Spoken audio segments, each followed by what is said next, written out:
आप आ जाओ, आपको बीजेपी के खिलाफ वोट मिली है, आप हमारा साथ दो, हरियाणा में सरकार बनेगी।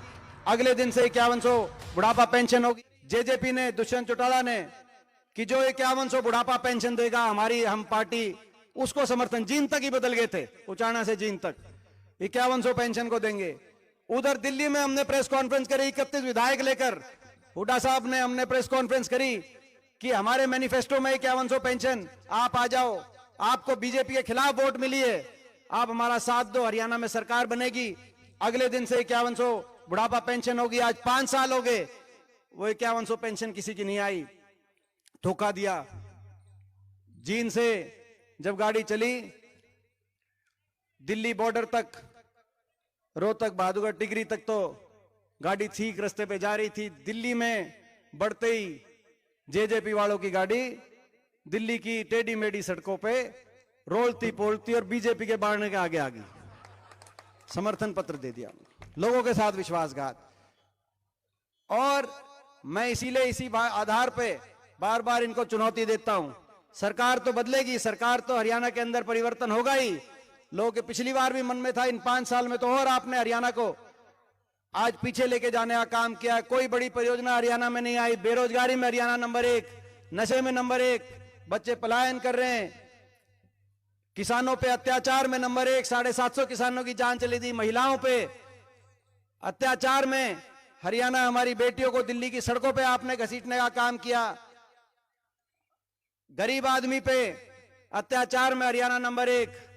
आज इन 5 साल में भ्रष्टाचार में हरियाणा नंबर 1, क्योंकि भ्रष्टाचार के आधार पर सरकार ये बनाई। 5100 पेंशन की तो वैसे एक बात कही, असली समझौता भ्रष्टाचार का था। अपनी फाइलों को भ्रष्टाचार की बंद करा के और प्रदेश की जनता को डबल इंजन से लूटने का समझौता था। कौन सा महकमा किसके पास जाएगा, एक्साइज से कौन, एक्साइज का महकमा किसके पास जाएगा, शराब का महकमा किसके पास जाएगा, माइनिंग का महकमा किसके पास जाएगा, और सारी लिस्ट जो है, हो सकता है हम एक आधा महकमे की कोई लिस्ट हमारी कमी रह जाए, कौन किस महकमे से कितना लूट रहा है, वो दादा गौतम इन्हीं के विधायक हैं, वो बता देंगे। कि अगले दिन बयान आ गया था महकमे बढ़ते ही कि खोपर, बोला भाई खोपर बढ़ गया और खोपर एक लाए जीमन लग रहा है।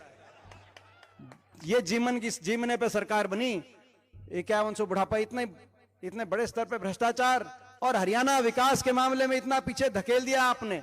देश में जो विकास में नंबर 1 होता था राज्य, आज बेरोजगारी में देश में नंबर 1 पहुंचा दिया, महंगाई में देश में नंबर 1 पहुंचा दिया। ये स्थिति हरियाणा की बनी। मगर मैं इसीलिए एक साथ साथ सरकार तो ये जाएगी, आपकी सरकार आएगी, मैं विश्वास दिलाता हूं। लेकिन मैं इनको भी चुनौती देता हूं जिन्होंने विश्वासघात किया था। 90 सीट हैं, 1 सीट से जेजेपी की हरियाणा में जमानत नहीं बजेगी। आज चुनौती के साथ मैं कहना चाहता हूं पूरे हरियाणा की।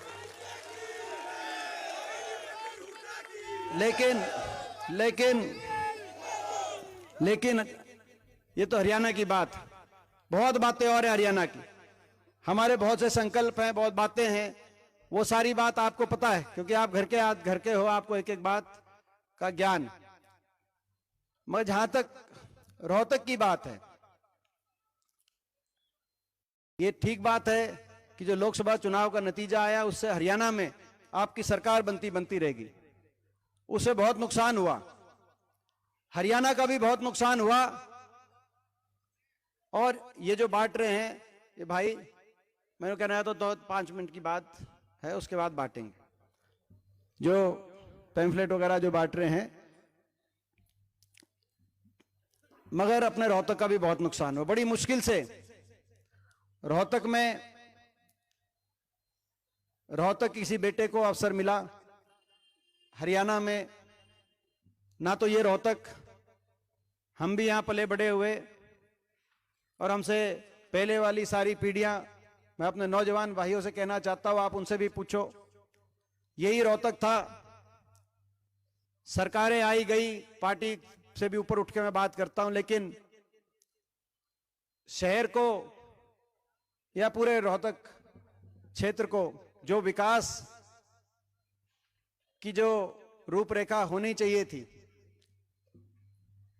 दिल्ली के नजदीक, एक तरफ गुड़गांव, एक तरफ फरीदाबाद, एक तरफ नोएडा, एक तरफ ये रोहतक सोनीपत का इलाका, कसूर इतना था इस इलाके का कि जो सरकार में सरकारें आई गई, जिनके हाथ में कलम आई, उन्होंने ये नहीं सोचा कि दिल्ली के नजदीक ये भी है। उनको इस बात का दर्द नहीं था कि यहां भी विकास हो सकता है, यहां भी इंडस्ट्री आ सकती है, यहां भी इंफ्रास्ट्रक्चर बन सकता है।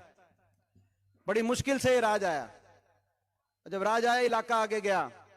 कहीं मेट्रो आई तो कहीं रेल की लाइन बिछी, कहीं आईएमटी स्थापित हुई तो कहीं फुटवेयर पार्क आया, कहीं रिलायंस की एमईटी आई तो कहीं थर्मल के बड़े बड़े कारखाने लगे, कहीं आईआईएम, एम्स, आईआईटी, राष्ट्रीय शिक्षण संस्थान आए तो कहीं बड़े बड़े स्टेडियम आए, कहीं गांव के अंदर कोई अस्पताल बना तो कहीं गांव के अंदर स्कूल बना, कहीं चारों तरफ 4 लेन 6 लेन की कनेक्टिविटी आई तो रोहतक विकास की तरफ आगे बढ़ने लगा।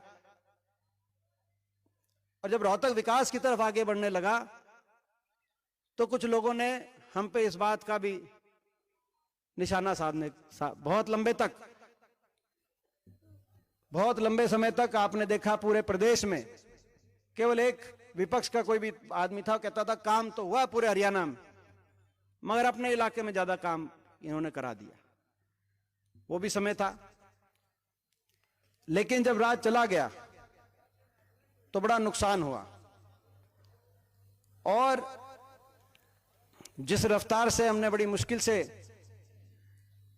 इस इलाके को विकास की डोर से जोड़ा था, आज वो अग्नि परीक्षा आपको और हमको देनी पड़ेगी।